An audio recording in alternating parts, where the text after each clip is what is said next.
Muchas gracias por la invitación a la Sociedad Mexicana de Oncología y a la Academia Mexicana de Cirugía por la oportunidad de presentar los avances que ha habido en la oncología. No han sido exclusivos ni de la quimioterapia, ni de la radiación, ni de la cirugía, sino es una combinación de cada uno de estos elementos terapéuticos que tenemos y que la conjunción de todos estos es lo que nos ha llevado a ofrecerle a un paciente,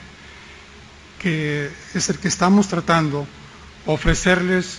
el mejor tratamiento que se viene convirtiendo en tener un control local adecuado de la enfermedad, un incremento en la supervivencia de los pacientes y en la conservación de un órgano del cual estemos tratando.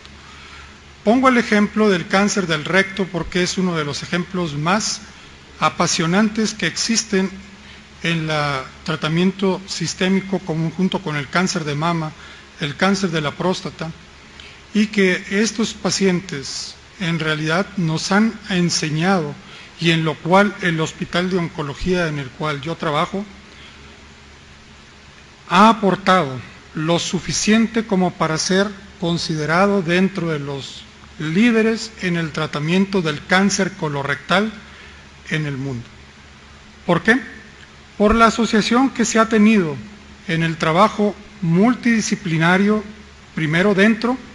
y después exponiéndose con los resultados que tenemos, con lo que hemos obtenido con los pacientes mexicanos,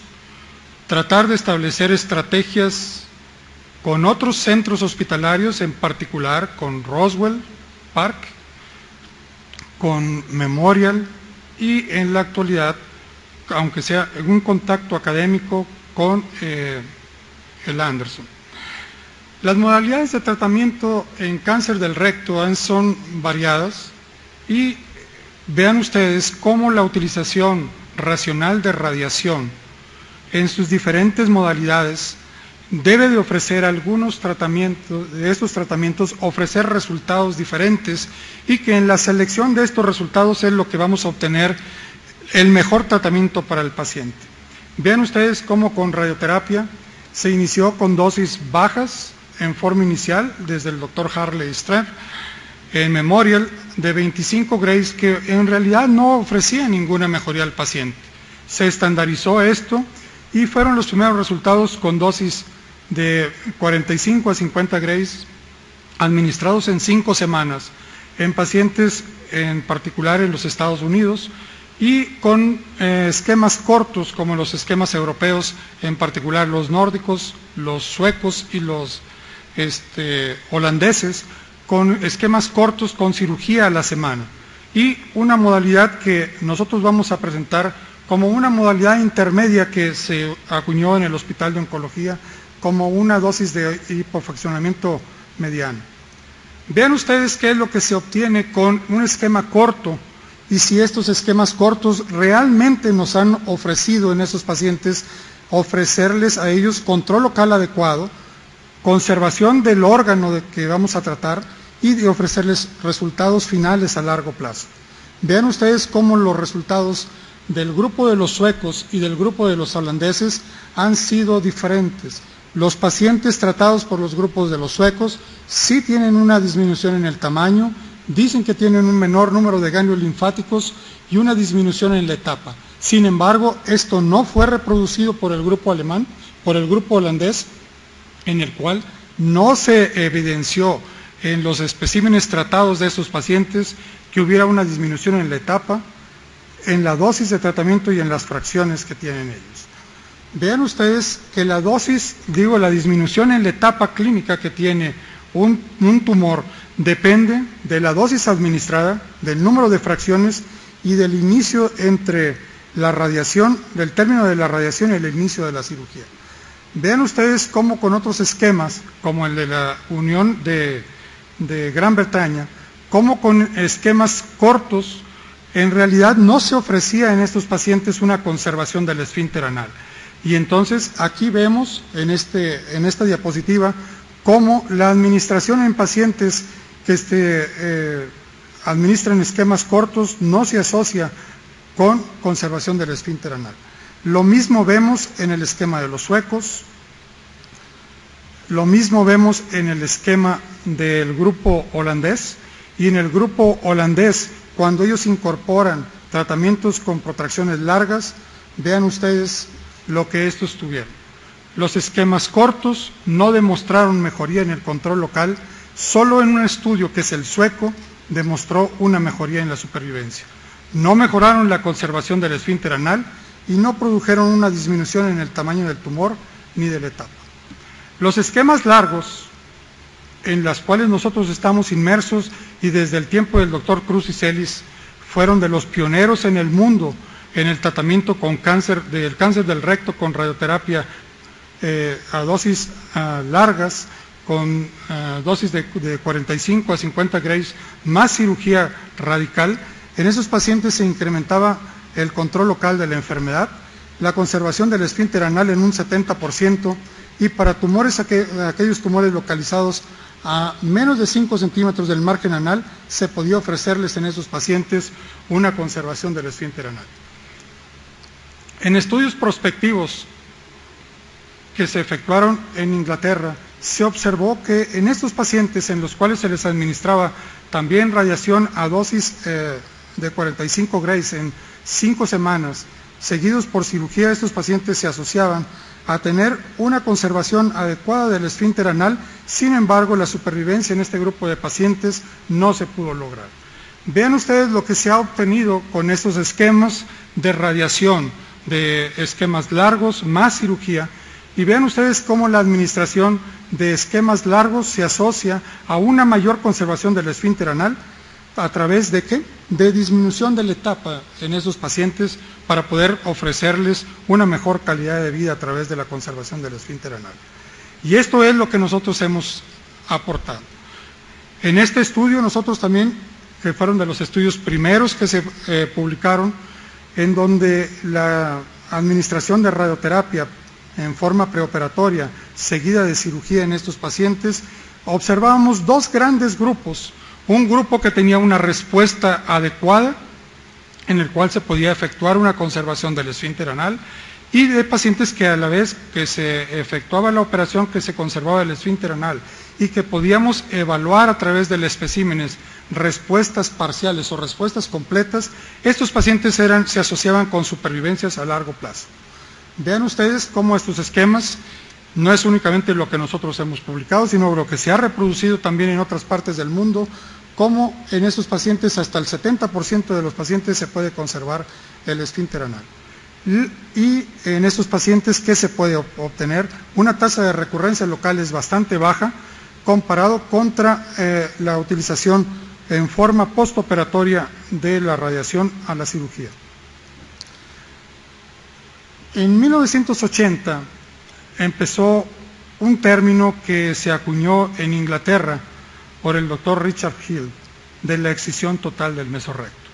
Y todo parecía popularizado a través de la publicación del doctor Hill en British Journal of Surgery y en Lancet, en donde efectuar una operación en el cual uno quitaba totalmente la grasa que va alrededor del recto y hacía uno la disección hasta el nivel del músculo elevador del ano, en esos pacientes que tenían cáncer en el tercio medio y tercio inferior, efectuando una cirugía de excelencia, en estos pacientes se podía obtener una tasa de recurrencia local muy baja. Cuando esto se tamizó con los avances que se iban logrando en otras áreas como radiación y junto con quimioterapia, vean ustedes lo que pasa. La adición de radiación preoperatoria a una cirugía de excelencia todavía produce en estos pacientes una mejor tasa de conservación del esfínter anal. Y aquí, ¿cuál es uno de los grandes problemas para obtener esto? La cirugía tiene una limitación que es la limitación anatómica, sobre todo hacia las paredes laterales, en donde muchas veces el margen circunferencial es una de las limitaciones más importantes que tenemos. Y vean ustedes cómo la asociación entre un margen circunferencial positivo y la recurrencia local es directamente proporcional a esto. Aquí, nosotros también, en este estudio holandés, ellos asociaron también la cirugía de excelencia con radiación y la presencia del margen circunferencial, y que observaron que los pacientes que tenían una margen circunferencial de más de 2 milímetros, en esos pacientes se asociaban a tener una tasa de recurrencia locales menor, y en los pacientes, independientemente que se asociaran a la administración de radiación o únicamente a la cirugía. Y esto es lo que nosotros hemos aportado. Nosotros también aportamos, al mismo tiempo que ellos lo publicaron, lo publicamos nosotros, y esto también lo publicamos a través de un editorial que nos hicieron favor de publicar en la revista Cirugía y Cirujanos, en donde cronológicamente las publicaciones que fueron de esto, del margen circunferencial, las fuimos publicando en el mismo tiempo. Lo que nosotros observamos en que estos pacientes que tenían un margen circunferencial positivo, esos pacientes era un marcador, un surrogate, un marcador de respuesta en esos pacientes y de que el control de enfermedad a distancia. Paciente con enfermedad que se encuentra localizado a distancia, al margen circunferencial, es un paciente que lleva implícito que esos pacientes tienen una recurrencia a distancia. En esos pacientes que obtenemos unas respuestas satisfactorias como respuestas completas, en donde nosotros observamos en esta publicación del World Journal of Surgery, en donde esos pacientes que tienen etapas ceros, etapas tempranas o un T1 en estos pacientes, o una respuesta evaluada por Mandar o Dvorak, en esos pacientes una respuesta adecuada, eran sobrevivientes de largo plazo. En esos pacientes nosotros publicamos esto también, en donde esos pacientes que tienen una respuesta patológica completa o casi completa, se asocia también a una tasa muy baja de ganglios linfáticos metastásicos. Y esto, seguimos con el mismo problema. El problema no es tanto el control local que podemos obtener con los tratamientos locales como es radiación y cirugía de excelencia, técnicas adecuadas de radioterapia, sino el problema es enfermedad a distancia. Cuando nosotros vemos pacientes como ustedes ven en esta serie, que se evalúan a largo plazo, a más de 60 meses, de esos pacientes que tuvieron una respuesta patológica completa, el 13% de estos pacientes presentan una recurrencia a distancia tardía. ¿Esto qué quiere decir? Que en estos pacientes tenemos que identificar qué es lo que estamos haciendo dentro de la cirugía. Si nosotros tenemos un intervalo largos entre operar un paciente y la administración de la radiación, si estos pacientes se pueden beneficiar de alguna otra terapia, una terapia local, en pacientes que son respondedores, y si esos pacientes en los especímenes que nosotros obtenemos tenían una presencia de ganglios linfáticos metastásicos o no. ¿Para qué? Pues para poder identificar a quién poder darle un tratamiento sistémico en estos pacientes y obtener, aunque sea un grupo pequeño de entre el 15 y 20% de pacientes que obtienen respuestas patológicas completas o casi completas, ser en estos pacientes el siguiente paradigma. El paradigma es de estos pacientes efectuarles una cirugía todavía más pequeña, como una excisión local, o como lo han propuesto el grupo de investigadores brasileños, como en la diapositiva que ustedes van a ver a continuación, en donde en esos pacientes ofrecerles una política de observar y ver en esos pacientes que obtienen una respuesta patológica completa, evaluada a través del PET-CT o de las diferencias que existen a través de resonancias magnéticas, las diferencias en los diferentes, la administración de los diferentes medios de contraste que nosotros podemos administrarle en esos pacientes, podemos hacer que en la actualidad un grupo seleccionado de pacientes pueda quedarse en una política de observar y ver. ¿Qué es lo que nosotros hemos encontrado en pacientes que llegan en el hospital de oncología con grandes volúmenes tumorales, en donde el tiempo de la administración del tratamiento de la radiación, la carga de trabajo y el abreviar el tiempo para la administración de la radiación y de la cirugía? Nosotros hicimos una modificación con la doctora Huerta del tratamiento de radiación administrado en 3 semanas, y vean ustedes lo que obtuvimos. En estos pacientes, un grupo de pacientes que ustedes vieron con esquemas cortos, que no se asociaban a una respuesta patológica o a efectuarle una disminución en la etapa, con una administración, tratamiento intermedio con 3 semanas de radiación junto con quimioterapia, vean ustedes cómo se podía obtener en estos pacientes una disminución de la etapa del tumor. En estos pacientes efectuarles una operación que conservara el esfínter anal hasta en un 70% de los casos. Y esto es gracias a la utilización racional ¿de qué? Del armamento terapéutico que tenemos, como es radiación, quimioterapia y cirugía. Vean ustedes cómo en este grupo de pacientes que tradicionalmente pueden ser candidatos a una resección abdominoperineal, en estos pacientes, en el 75% de los casos, aún con esquemas modificados en 3 semanas, administrados en 3 semanas, podemos obtener una tasa alta de conservación del esfínter anal. Y en estos pacientes, nosotros en la actualidad, ¿qué es lo que estamos tratando de proponer? Y para eso tratamos de asociarnos con otros grupos, como el grupo de Memorial y el de Anderson, para poder agarrar, establecer un grupo de fuerza, para poder hacer un grupo de un estudio en fase 3, comparando pacientes que se les administra hipofraccionamientos moderados como este, junto con, comparándolos contra los fraccionamientos estándares en este grupo. Aquí, una vez que uno obtiene una respuesta patológica completa o casi completa, ¿qué es lo que debemos hacer? Si ustedes ven, como en esta diapositiva,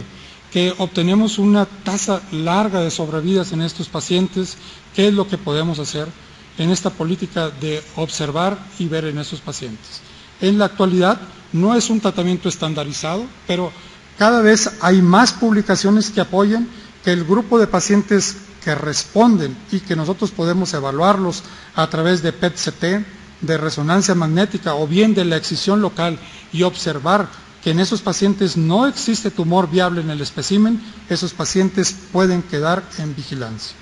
Sin embargo, en estos pacientes, como ven en esta máxima que escribió el doctor Moe,